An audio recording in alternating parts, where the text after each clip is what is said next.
Alors que le nombre de cas confirmés de coronavirus augmente sensiblement en France, que se passe-t-il lorsqu'un salarié doit être mis à l'isolement?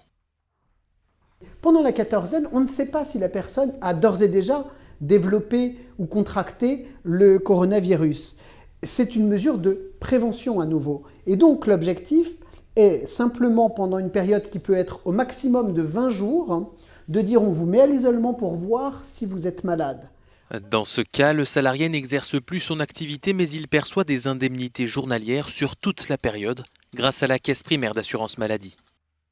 C'est comme si le salarié se trouvait en arrêt maladie, il perçoit les mêmes sommes et l'avantage supplémentaire, c'est sans délai de carence. Alors, la seule différence, c'est que l'arrêt maladie est prescrit par votre médecin traitant, qui vous fait une feuille d'avis d'arrêt maladie. Là, en l'occurrence, en cas de quarantaine, quatorzaine ou vingtaine, c'est un médecin de l'ARS qui est habilité à faire cette suspension et non votre médecin traitant. Un autre sujet concerne le droit de retrait des salariés qui estiment que leur santé physique ou psychique est en péril.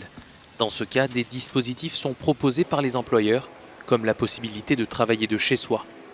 Alors le télétravail, ça ne doit pas être fait de façon absolument sauvage, mais ça rentre dans le cadre des outils mis à la disposition de l'employeur pour essayer de faire son travail de prévention. Et si ce travail de prévention a été fait correctement, eh bien à ce moment-là, le droit de retrait du salarié perd son sens, parce que le retrait devient disproportionné à la lumière des mesures de protection qui ont été prises par l'employeur.